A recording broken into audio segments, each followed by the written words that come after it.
TDP Janasena ఉమ్మడి తొలి జాబితా అభ్యర్థుల లిస్ట్ అయితే విడుదలైంది. మొత్తం 118 స్థానాలకు సంబంధించి 24 స్థానాలు దక్కించుకుంది జనసేన. ఈ 24 స్థానాలు అంటే పట్టుమని 25 స్థానాలు కూడా దక్కించుకోలేదు అనే విమర్శ ఎదుర్కొంటుంది ఇప్పుడు వైసీపీ నాయకులు. ఆ విమర్శ అయితే చేస్తున్నారు. ఈ పంపకాలు 24 అసెంబ్లీ స్థానాలు, 3 పార్లమెంటు స్థానాలు, ఒక రకంగా ఈ కేటాయింపు జనసేనకు న్యాయం జరిగినట్ట, అన్యాయం జరిగినట్ట. కేవలం ఆ 24 స్థానాల్లో 5 స్థానాలు మాత్రమే ప్రకటించారు, అభ్యర్థులు మాత్రమే ప్రకటించారు పవన్ కళ్యాణ్ గారు. అంటే పూర్తిగా ప్రిపేర్డ్గా లేరా, లేదంటే అవి కూడా కంప్లీట్గా చంద్రబాబు నాయుడు గారి కంట్రోల్లోనే ఉన్నాయా? ఇది అంశం మీద చర్చించే ప్రయత్నం చేద్దాం.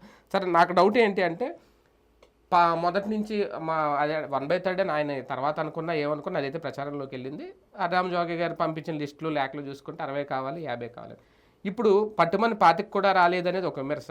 24 దక్కడం జనసేన వరకు చూసుకుంటే, లేదంటే వాళ్ళకి పెరిగిన ఓటు శాతం ఇవన్నీ చూసుకుంటే న్యాయం జరిగినట్ట, అన్యాయం జరిగినట్ట? ఒకసారి మీ విశ్లేషణ వినే ముందు పవన్ కళ్యాణ్ గారు ఎలా సమర్థించుకున్నారో ఒకసారి చూద్దాం.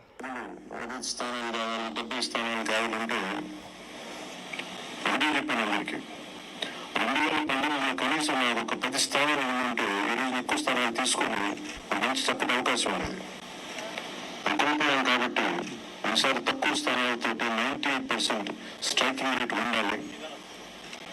దాంట్లో భాగంగానే 24 స్థానాలు 3 పార్లమెంట్లు ఫిక్స్ అయిపోయి, అలాగే 24 స్థానాలు కనిపిస్తున్నాయి. కానీ జనసేనకి మనం చూడాల్సిన 3 పార్లమెంట్లు ఇంకొక అదనంగా ఇంకొక 18 నుంచి 20 దాకా స్థానాలు అధికంగా యాడ్ అవుతాయి. సో దాదాపు అలా చూస్తే జనసేన అనుకున్నట్టుగా ఒక 40 స్థానాల్లో పోటీ చేస్తున్నట్టు లెక్క 3 పార్లమెంట్తో కలుపుకొని. ఈయన చెప్పిన లెక్క, లాస్ట్లీ లెక్క అయితే బాగుంది, 40 స్థానాల్లో పోటీ చేస్తున్నట్టు లెక్క అనేది. అయితే ఫస్ట్ ఈయన మాట్లాడిన మాట, గతంలో 10 స్థానాలైనా గెలుచుకొని ఉంటే నేను గట్టిగా అడిగి ఉండేవాడిని సీట్లు, ఇప్పుడు అడగలేని పరిస్థితి, లేదంటే 90% స్ట్రైక్ ఉండేది మనకి. అది ఆయన మాట్లాడిన మాట. అది సమర్థింప, వాస్తవమా? జన సైనికుల నుంచి తిరుగుబాటు రాకుండా ఆయన పడుతున్న జాగ్రత్త. అసలు పార్టీ మూసేస్తే బాగోలేదా? ఎందుకు ఒకటే వచ్చింది, ఆ వచ్చిన ఆయన కూడా అవతలకి వెళ్ళిపోయాడు. పార్టీ ఎవడడిగాడు ఆయన్ని? అది మాట్లాడట్లేదే పాపం. పార్టీ ఎవడడిగాడు ఆయన్ని? ఆయన ఎవడన్నా బతిన్లాడి పార్టీ పెట్టమన్నారా ఏంది? ఆయనే కదా బతిన్లాడి పార్టీ పెట్టింది. నాకు చేత కాదు, 10 మంది కూడా రాలేదు కాబట్టి అంటే జనం ఏమన్నా ఎగబడిస్తే ఇట్ట చేస్తే ఎందుకు ఇస్తారు జనం? ఎందుకోసం ఇవ్వాలి ఈయనకి? ఎందుకు నమ్మాలి ఈయనకి? వీళ్ళ అన్నయ్య పార్టీ పెట్టి 18% ఓట్లు ఇచ్చి 18 సీట్లు ఇచ్చినటువంటి జనాన్ని మోసం చేసి తీసుకెళ్ళి పార్టీని విలీనం చేశాడు. అదేమంటే మా అన్నయ్య అమాయకుడు కాబట్టి అన్నాడు. ఇప్పుడు మరి ఈయన మేధావేగా, పకడ్బందీ వ్యూహం తెలిసిన ఆయన కదా, ఆ వ్యూహం అద్భుతం కదా. నా వ్యూహం నన్ను నమ్మన్నాడు కదా, నమ్మితే ఎవరిని ముంచాడు? నమ్ముకున్నోడిని ముంచాడు. వాళ్ళ అన్నయ్య నమ్ముకున్నోడిని ముంచాడు, ఈయన నమ్ముకున్నోడిని ముంచాడు.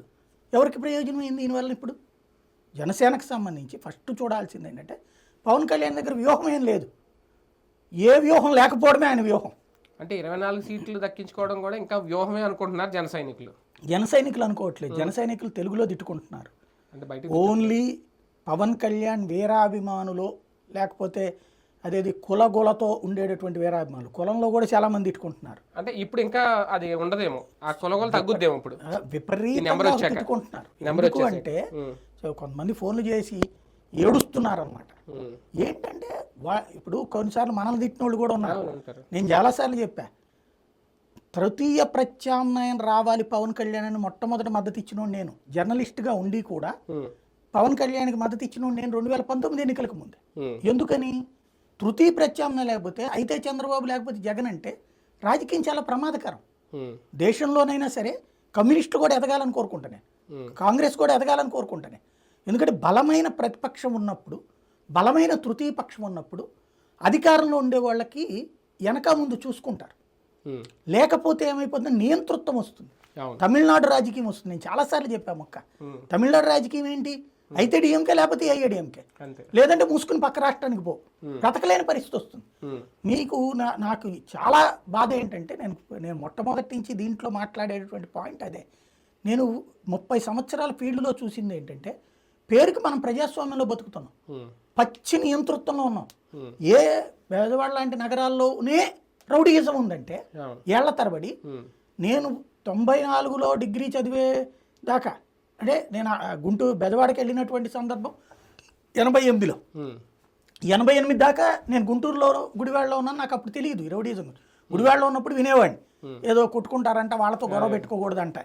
అప్పటికే ఎవరు ఆ కటారి ఈశ్వర్ కుమార్ బ్యాచి, అక్కడ ఏదో 2 వర్గాల మధ్యన గొడవ ఉండేది, రావి వర్గం కటారి వర్గం అని. అది నేను పెద్దయ్యాక తెలుసుకున్నా. అప్పట్లో అనేవాళ్ళు, అరే ఆటో ఇళ్ళ బాకరా అదే గొడవలు కొట్టేవాళ్ళు ఉంటారని చెప్పేసి. సరే మనం అట్లాగే తిరిగేది లేదు కాబట్టి తెలియదు. అప్పుడు స్కూల్ ఎంత 7th క్లాస్ వరకే కాదు, 10th క్లాస్ దాకా గుంటూరులో చదివి మాకు అక్కడ రౌడీజం సంగతి తెలవదు. ఎందుకంటే మాదంతా పాత గుంటూరు యాదవ హై స్కూల్ లాంటి దాంట్లో చదువుకున్నాం కాబట్టి మాకు అక్కడ ఏం తెలిసేదిగా. 10th క్లాస్ ఎండింగ్కి వచ్చేటప్పటికి ఇక్కడికి వచ్చాక తెలిసింది నాకు. విజయవాడలోకి వచ్చాక 10th కూడా ఏం తెలియలేదు. అప్పటి వరకు మేము కాన్వెంట్లోనూ అదే ట్యూటోరియల్స్లో చేసాను, చదివాను కాబట్టి నాకు పెద్దగా తెలియలే. ఇంటర్మీడియట్కి ఫస్ట్ రోజున అడుగు పెట్టినప్పుడు చూసా ఒక వర్గ ప్రౌడీజం. డిగ్రీ ఫైనల్ ఇయర్ దాకా ఈ వర్గ ప్రౌడీజం, ఆ వర్గ ప్రౌడీజం, ఈ వర్గ ప్రౌడీజం, ఆ వర్గ ప్రౌడీజం, రెండింటిని ప్రత్యక్షంగా చూసిన వాళ్ళం. అయితే అటన్ను ఉండాలి, లేకపోతే ఇటన్ను ఉండాలి, మధ్యలో తటస్థంగా ఉంటే నాలంటి వాళ్ళం చాలా హింసలు ఎదుర్కొన్నాం. కాబట్టి నాకు ఎప్పుడు కూడా ప్రత్యామ్నాయం ఉండాలన్నటువంటి ఆలోచన ఎక్కువ. ఆ ప్రత్యామ్నాయం సరైనడు ఉండాలి. ఉరికిన ప్రత్యామ్నాయం నేను కూడా ఉన్నానని ఎవడో గొట్టంగాడు మాట్లాడితే ప్రయోజనం ఏంటో, బలమైనటువంటి వ్యక్తి ఈయన ప్రత్యామ్నాయం అనుకో. తీరా చూస్తే ఎప్పుడైతే అప్పుడే 2019 ఎలక్షన్స్కి ముందేమో చంద్రబాబుకు వ్యతిరేకంగాని పెద్ద ఎత్తున ఉద్యమించి భారీ ఎత్తున జనమంతా వచ్చాక అకస్మాత్తుగా ప్లేట్ ఫిరాయించి నేను జగన్ అధికారంలోకి రానివ్వను, నేను అధికారంలోకి రాను అనగానే ఒక్కసారి ఈయన ప్రత్యామ్నాయం కాదు, తెలుగుదేశం పార్టీ వదిలినటువంటి అస్త్రం అన్నటువంటిది అర్థమైపోయింది. సరే ఆ తర్వాత ఓటమి, ప్రజలు గుణపాఠం నేర్పారు. ఎందుకంటే నిలకడలేని మనిషిని ఎవడు నమ్ముతాడు? ఇప్పుడు వాళ్ళ అన్నయ్య చూశాక నిలకడలేడని చెప్పేసి ఆగారు. ఇది ఆగినప్పుడు 2014 ఈయన పోటీ చేయకపోవడం ద్వారా ఓకే నిలబడుతున్నాళ్లే అని ఆగారు. 2019లో మళ్ళీ చిట్ట చివరిలో నిలకడలేకుండా రూట్ మార్చేసుకున్నారు. అప్పుడు జనాలకి ఏం ఫీలింగ్ వెళ్ళిపోయింది? ఆ నిలకడలేనితనం అనే కంటే కూడా పూర్తిగా యాంటీ జగన్ అన్నటువంటి తత్వంతో ప్రో బాబు అన్నటువంటి విషయం అర్థమైపోయింది. ప్రో బాబు క్యారెక్టర్ ఈయన అని జనానికి అర్థం కాగానే ఓట్లు ఒక్కసారి తేడా వచ్చింది. ఇప్పుడు ఈయనకు వచ్చిన 6% ఓట్లు కూడా చంద్రబాబుకి 1000 లేక వేసిన వాళ్ళే కదా. చంద్రబాబుకి వేసాడైతే ఆయనకే వేస్తారు కదా, ఈయనకి ఎందుకు వేయాలి? జగన్కి నచ్చక చంద్రబాబు నచ్చక వేశారు. అది కంటిన్యూ చేసుకుని ఉంటే అప్పుడు ఈయన ప్రత్యామ్నాయం అయ్యిండు. వెంటనే 2020లో వచ్చి బలమైనటువంటి శక్తిగా పరిగెత్తడం కోసం వచ్చినటువంటి బీజేపీకి తాడేసి లాక్కెళ్ళి తనతో కట్టుకున్నాడు. తాడేసి లాక్కెళ్ళి, లేకపోతే ఇవాళ భారతీయ జనతా పార్టీ తృతీయ ప్రత్యామ్నాయం నుంచి మన తెలంగాణలో ఎలా అయితే రాజకీయాన్ని శాసించిందో రేపు పార్లమెంట్ ఎన్నికల్లో శాసించబోతోందో గెలుపోవటం, అట్లాగే వాళ్ళకంటూ ఒక గౌరవనీయమైన స్థానాలు తెచ్చుకున్నారు. అట్లా ఈ పార్టీకి తెచ్చుకుని ఉండేది బీజేపీ. దాన్ని లాక్కుపోయి ఎవరితో లేదు మేమిద్దరమే అంటే నేను అప్పుడు కూడా మళ్ళీ మారాడినా ఓ మంచి బలమైన శక్తిగా తయారవుతున్నాడు తృతీయ ప్రత్యామ్నాయం నన్ను సంతోషించా. సీన్ కట్ చేస్తే ఏమైపోయింది? ఆ భారతీయ జనతా పార్టీని ముందే నీడు, ఈయనకి ముందుకు పోడు, ఆయన పోడు దాన్ని పోనీడు. ఇప్పుడు చంద్రబాబుతో ఇన్ని సమావేశాలు పెడితే భారతీయ జనతా పార్టీతో ఎన్ని సమావేశాలు పెట్టావు? చంద్రబాబుతో ఎంత కసరత్తు చేశానో భారతీయ జనతా పార్టీతో ఎన్ని కసరత్తులు చేశావు? నీకు జనాలు వస్తారు కదా, భారతీయ జనతా పార్టీ రాష్ట్రానికి ఎంత చేస్తుందో నీకు తెలుసుగా. ఆ చేసిందంతా చెప్పాలిగా నువ్వు. చెబుతా అప్పుడు మీ ఇద్దరే ప్రత్యామ్నాయంగా. చంద్రబాబు ఏం చేయలేకపోయాడు, జగన్ ఏం చేయలేకపోతున్నాడు, మేమిస్తున్నదే జగన్ చెప్పుకుంటున్నాడు. ఇంతకుముందు చంద్రబాబు చెప్పుకున్నాడు మేమిద్దరమే ప్రత్యామ్నాయం అని చెప్పుకోవాలిగా. చెప్పుకుంటే వాళ్ళ తొక్కలో 24 ఏంది 50 స్థానాలు కొట్టుండేవాడు ఇద్దరు కలిసి. 2020లో నమ్మించి మోసం చేశాడు భారతీయ జనతా పార్టీ. ఏమని? ఇద్దరం కలిసి 2024 అన్నాడు. ఎవడన్నా 3 నెలల ముందో 4 నెలల ముందో పొత్తి 4.5 ఏళ్ల ముందు ప్రకటించి ఇద్దరు కలిసి వెళ్లాల్సింది కాస్త ఆ తర్వాత వచ్చినటువంటి తెలుగుదేశంతో మాత్రం కలిసి వెళ్ళాడు. ముందు వచ్చినటువంటి భారతీయ జనతా పార్టీ మళ్ళీ రోజు ఆ భారతీయ జనతా పార్టీ నామజపమే చేస్తాడు. వాళ్ళని ముందుకు పోనీలా, ఈయన ముందుకు పోవాలి. తీసుకెళ్లి దాన్ని బలవంతపు బాల్య వివాహం చేసినట్టు తీసుకొచ్చి దీన్ని గాడిలో కట్టేయించే ప్రయత్నం చేస్తున్నాడు. ఓవరాల్గా చంద్రబాబు కోసం, చంద్రబాబు వల్ల, చంద్రబాబు చేత నడపడుతున్నటువంటి నాయకుడిని మరోసారి ప్రూవ్ చేసుకున్నాడు. ఆయన ఇచ్చిన 24 సీట్లు తీసుకోవడంతో. 24 స్థానాలు మాత్రమే అంటే గెలవలేక తీసుకున్న స్థానాలా, లేదు పవన్ కళ్యాణ్ని ఒప్పించి ఇంతకు మించి సీన్ లేదని చెప్పి ఇచ్చిన స్థానాలా, బాబు గారు ఇచ్చిన స్థానాలా? లీడర్ అనేవాడు తనను తను నమ్ముకోవాలా, తనను నమ్మేలాగా జనాల్ని నమ్మించాలా, ఆ స్థాయిలో చెయ్యాలి. అంటే కష్టపడాలి. ఎవడండి చెమట కారుతంటే మనమే మొహం మీద చెయ్యేసుకోలేం. అట్లాంటిది చెమట్ల కారిపోతున్నా కంపు కొట్టేస్తున్నా ముద్దులు పెడతా తిరిగాడు అవును. జగన్మోహన్ రెడ్డి. ఉమ్. 60 ఏళ్ల వయసులో చంద్రబాబు నాయుడు పాదయాత్ర చేశాడు. అవును. కసి, అవును. అధికారం అన్న కసి. అధికారం కోసం. నేను రోడ్డు మీదకి వెళ్తే జనాలు అందరి మీద పడిపోతారు కాబట్టి నేను పాదయాత్ర చేయను అనే వాడు లీడర్ ఏంది? జగన్కి వెనకాల పడలేదా? చంద్రబాబు వెనకాల పడలేదా? ఎందుకు పడ్డారు? నేను రోడ్డు మీదకి వెళ్ళగానే మీద పడిపోతాను రాజశేఖర రెడ్డికి పడలేదా? పడలేదా? నేను వెళ్ళగానే పడిపోతారు కాబట్టి నేను వెళ్ళట్లేదంటే ఇంక నువ్వే నాయకుడివి? వాళ్ళ కోసమే కదా నువ్వు చెప్పేది. ఇంకోటి, ఏ యువతరానికి ఆల్టర్నేటివ్ ప్రణాళిక ఈయన ఏం చెప్పగలిగాడు ఇవాళ దాకా? ఏం ప్రణాళిక చెప్తున్నాడు? ఒక్క ప్రణాళిక ఏమీ లేదు. అంటే ఇండివిజువల్ గా నాకు జగన్ నచ్చలేదు అన్నది ఒకటే ప్రణాళిక. అది ప్రణాళిక. జగన్ ఏది చేసినా నేను వ్యతిరేకిస్తానన్నదే ప్రణాళిక. చంద్రబాబు ఏది చేసినా రైట్ అనేదే ప్రణాళిక. ప్రస్తుతం నాకు కనబడుతున్నది ఏంటంటే ఆయనలో ఒక ఇన్ఫీరియారిటీ కాంప్లెక్స్ విపరీతమైంది. నేనే ఓడిపోవడం ఏంటి, రెండు నేనే ఓడిపోవడమే అని రోజు ఎదుర్కొంటే అర్థం. వాస్తవానికి మొన్న మండపేట, అరకు ఎప్పుడైతే ప్రకటించుకుందో తెలుగుదేశం పార్టీ, వెంటనే రాజోలు, రాజానగరం అభ్యర్థులను ప్రకటించేశారు. ఇప్పుడు 24 స్థానాల్లో 5 అభ్యర్థులను ప్రకటించారు. అందులో ఏంటంటే కొత్తగా ఏం లేదు. ఇప్పుడు తెనాలి ఎప్పటి నుంచే అనుకుంటున్నదే. నెల్లిమర్లో కూడా కొత్తగా ప్రకటించారు. కాకినాడ రూరల్, అనకాపల్లి అది కూడా ఆయన జాయిన్ అయ్యారు కాబట్టి కొంతాల రామకృష్ణ ప్రకటించి ఉంటారు. ఇంకా తెనాలి, ఇవి రాజానగరం 2 మనకు. మొన్న అనుకున్న రాజోలుకు సంబంధించి ప్రకటించలేదు. అసలు పవన్ కళ్యాణ్ ఎక్కడి నుంచి పోటీ చేస్తారో ప్రకటించలేదు. 24లో కేవలం 5 ప్రకటించి మిగిలిన వదిలేయడం ఏంటి? ప్రిపేర్డ్గా లేరా, లేదంటే అందులో కూడా టీడీపీ ఇన్వాల్వ్మెంట్ ఏమైనా ఉంటుందా? టీడీపీ ఇన్వాల్వ్మెంట్ ఉంటుంది ఖచ్చితంగా అందులో. ఇప్పుడు ఎక్కడో ఎందుకు పార్లమెంట్ స్థానాలు 3 ఎందుకు ప్రకటించలా? ఆ పేర్లు రేపు పొద్దున్న అవుతారు కదా. 3 సానా సతీష్ బయట నుంచి వచ్చినోడే, పార్టీని నమ్ముకున్నోడు కాదు. అతని పేరేంది, బాలశౌరి, అతను బయట నుంచి వచ్చినోడే. ఇతను మనిషి ఎవరున్నారు అందులో? నాగబాబు ఒక్కడు అనకాపల్లి. అది తప్పించి ఏముంది అందులో? నాగబాబు కూడా మొదట్లో తిరగల, ఈ మధ్యన తిరుగుతున్నారు మళ్ళీ. అది కూడా ఈయన కొంతాలు చేరారు కాబట్టి సపోర్ట్ అడుగుతున్నారు. పార్టీ తరపున కూడా మొదట్లో అప్పట్లో తిరిగేసి 2019 ముందు, ఆ తర్వాత శాంతం వదిలేస్తాను పని తను చూసుకున్నారు. మళ్ళీ ఈ మధ్యన తిరగడం ప్రారంభించారు, అంతే కదా. ఆయనకి సీటు ఇచ్చారు, సరే అదంటే వాళ్ళ సోదరుడు మెగా కుటుంబం కాబట్టి ఇచ్చారు అనుకుందాం. కాబట్టి అక్కడితో అయిపోయింది.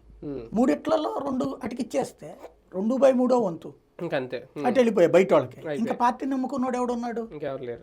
ఇక్కడే సమస్య వచ్చింది. ఇంకోటి, ఇప్పుడు ఈ 5 ఎందుకు ప్రకటించి ఉంటారంటే నేను అనుకోడు, ఈ 5 పార్టీ నమ్ముకున్న వాళ్ళకి ఇచ్చారు కదా. ఇక్కడ కూడా మళ్ళీ కొనతాలంటే బయట నుంచి వచ్చినోడే కదా. ఇప్పుడు నెల్లిమర్లు అనుకుంటా వీళ్ళకి అనుకున్నట్టు నాదేళ్ల మనోహరం, వీళ్ళ ముగ్గురు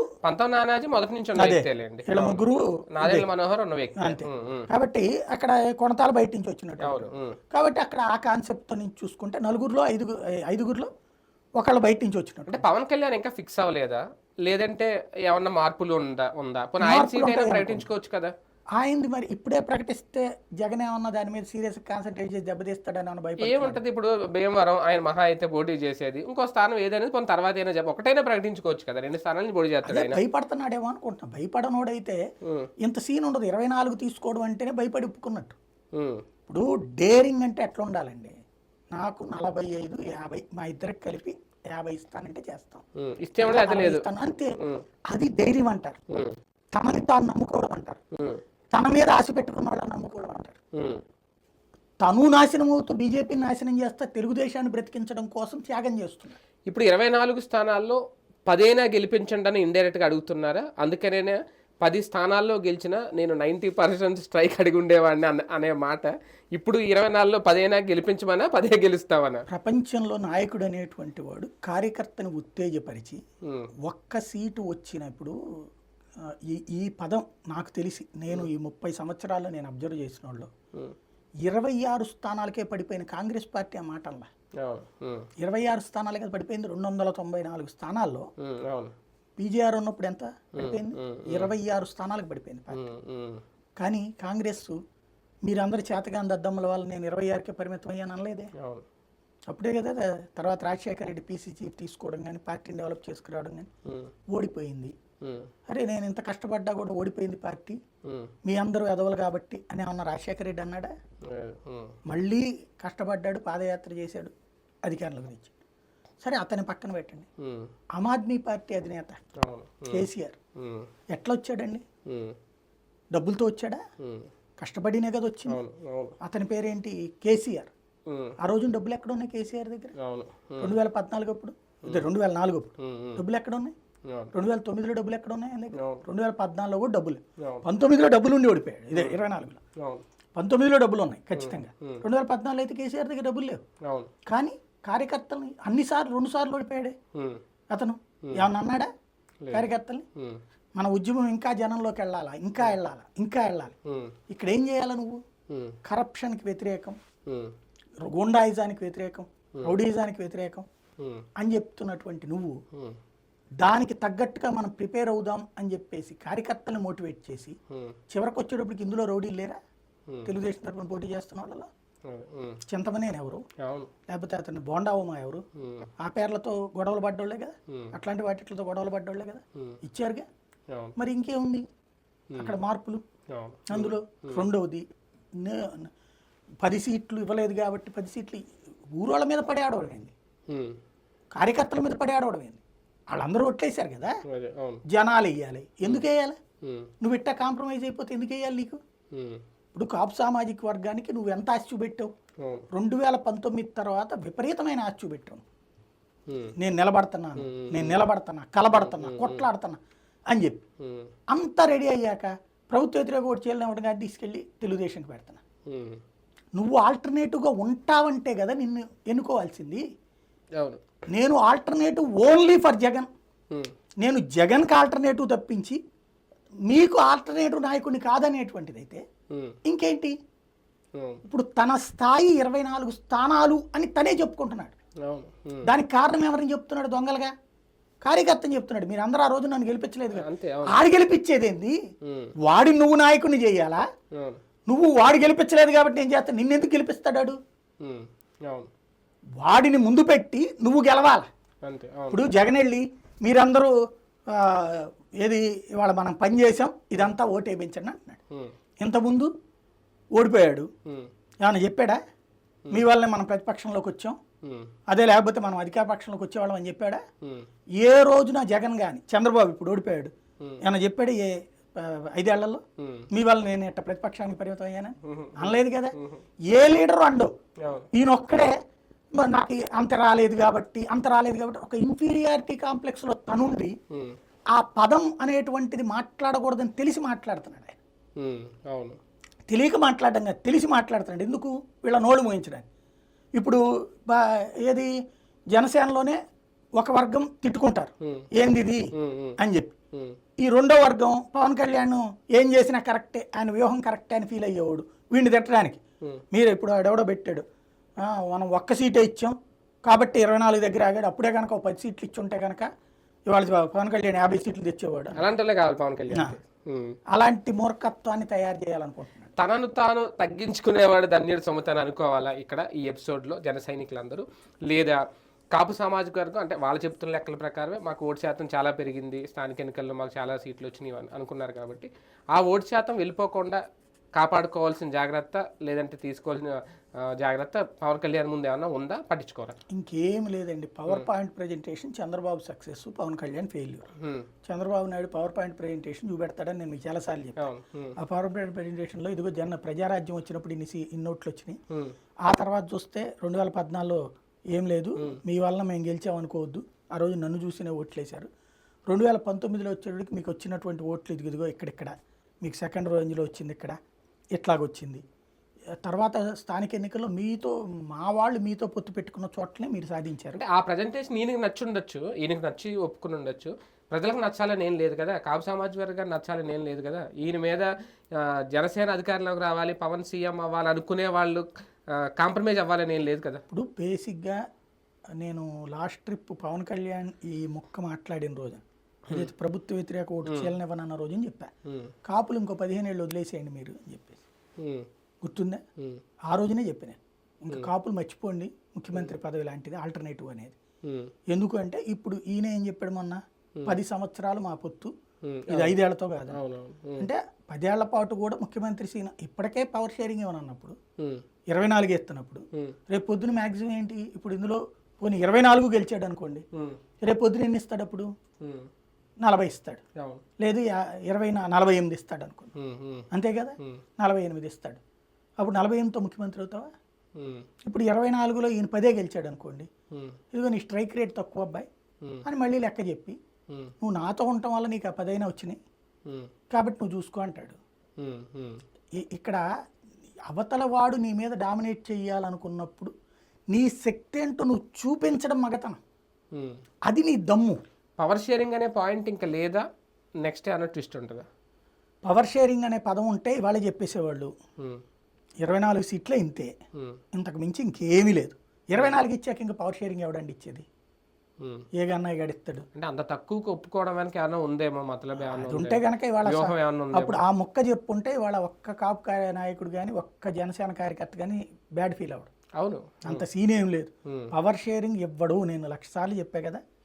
వాళ్ళు పట్టుబట్టింది బీజేపీ పవర్ షేరింగ్, అందుకే బీజేపీని పక్కన పెట్టి పవన్ కళ్యాణ్ ఒప్పించాడు. బీజేపీని పక్కన పెట్టి పవన్ కళ్యాణ్ ఒప్పించాడు. పవర్ షేరింగ్ బీజేపీ మస్ట్ అంటుంది. పవన్ కళ్యాణ్ సీఎం చేయాలని బీజేపీ అనుకుంది. పవన్ కళ్యాణ్ నాకు సీఎం అక్కర్లేదు, చంద్రబాబు అయితే చాలనుకుంటున్నాడు. అది ఇక్కడ లెక్క. ఇది బలవంతపు జర్నీ అని అనుకోవాలా? ఎవరు బలవంతం చేశారు? అంటే పవన్ కళ్యాణ్ గారిని బలవంతంగా ఒప్పించారా? చంద్రబాబుపై ప్రేమతో, నాన్నకు ప్రేమతో టైపులో చంద్రబాబుపై ప్రేమతో పవన్ కళ్యాణ్ ఇచ్చిన గిఫ్ట్ అది, అంతేగాని ఏ బలవంతం లేదు. ఇంకా ఓ రకంగా బలవంతంగా పొత్తు పెట్టుకుని తెలుగుదేశం అనుకోవాలి ఇప్పుడు. ఏది 24 ఇవ్వడం, అంతేగాని బాబుపై ప్రేమతో తీసుకున్న సీట్లు, అక్కడ ఏ బలవంతం లేదు, ఏం లేదు. ఈయనకి ఇష్టపడే ఓవరాల్గా దీంట్లో నారా లోకేష్ గారు కనిపించలేదు. ఏంటి కారణం? ఆయన శంకరామ సభల్లో బిజీగా ఉన్నారన్నా? లేదు, కానీ అంటే ఇది ఇంత కీలకమైన సభ కదా, అదంతా నడిపించింది అతనే ఇప్పుడు. ఎందుకంటే మనం నవశకం సభలోనే అందరూ వచ్చారు, ఆల్మోస్ట్ వాళ్ళందరూ ఉన్నారు, ఆయన ఒకటే మిస్ అయ్యాడు. ఆయన ఏమన్నా కాస్తంత దూరంగా ఉంటున్నాడా, నచ్చలేదా ఈ 25 సీట్లు 24 సీట్లు ఇవ్వడం కూడా అనేది? జాగ్రత్తగా మెయింటైన్ చేద్దాం అనుకుంటున్నాడు, అదే ఆ యాంగిల్లోనే ఆగుతున్నాడు ఆయన. రైట్, చూద్దాం. మొత్తానికి పవన్ కళ్యాణ్ గారికి జనసేనకి ఒక రకం న్యాయం జరిగిందా 24 సీట్లతో? ఇదే గౌరవప్రదమైన పొత్త? ఇప్పుడు జన సైనికులు ఏమనుకుంటున్నారు? జన సైనికులు దీనికి సర్దుకొని ముందుకు వెళ్ళిపోతారా? 24 సీట్లలో గెలవడమే లక్ష్యంగా పెట్టుకుంటారా, లేదంటే వాళ్ళ తిరుగుబాటు ఏమన్నా చూపిస్తారనేది చూడాలి.